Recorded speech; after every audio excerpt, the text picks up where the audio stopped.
Trump ने Iran पर जो वॉर शुरू की थी वो अब लग रहा था कि खत्म होने वाली है। कुछ दिनों से कोई न्यूज नहीं आई और कोई डील की भी बात चल रही थी, पर आज ईरान ने कुवैत के एक सिविलियन एयरपोर्ट पर हमला करके बता दिया कि सीज फायर सिर्फ पेपर पर हुआ है, ऑन ग्राउंड तो कंडीशन बद से बदतर होने वाली है। पर ये जंग फिर से ईरान ने नहीं बल्कि यूएसए ने शुरू की है। बेसिकली हुआ ये कि ईरान के स्ट्रेट ऑफ हॉर्मुज़ के जस्ट पास एक आइलैंड है जिसका नाम है केशम आइलैंड। अब ये ईरान का सबसे बड़ा आइलैंड है एंड यहाँ उनके ड्रोन एंड मिसाइल फैसिलिटीज है एंड ये बात यूएसए को भी पता है। इसीलिए 3 जून को यूएसए के सेंट्रल कमांड ने इस आइलैंड पर एक टैंक पर हमला कर दिया एंड यहाँ मल्टीपल मिसाइल्स गिराए। और इसका रीजन पता है क्या दिया? कहा कि यह अटैक तो हमने बस सेल्फ डिफेंस में किया है क्योंकि यहाँ काफी सारे मिसाइल्स थे जो ईरान हम पे यूज कर सकता था। माइंड यू, ईरान ने यूज किया नहीं, बस यूएसए को लगा कि वो यूज करने वाले थे। और फिर यूएसए के स्टूपिड से रीजनिंग के बाद ईरान ने मिडिल ईस्ट पर धावा बोल दिया। बहरीन और कुवैत पर मल्टीपल ड्रोन छोड़े गए और उसमें से एक जा गिरा कुवैत के इंटरनेशनल एयरपोर्ट पर, जहां आप देख ही सकते हो कि कितना बड़ा ब्लास्ट हुआ। इस हमले में 60 से ज्यादा लोग घायल हो गए और एक व्यक्ति की जान चली गई जो कि इंडियन था।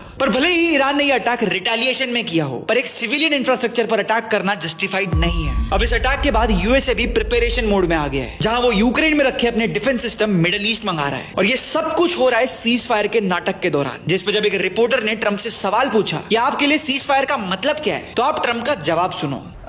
Pretty much the way it is. It's a different part of the world. You know, I'd say in that part of the world, ceasefire is when you're shooting in a more moderate manner.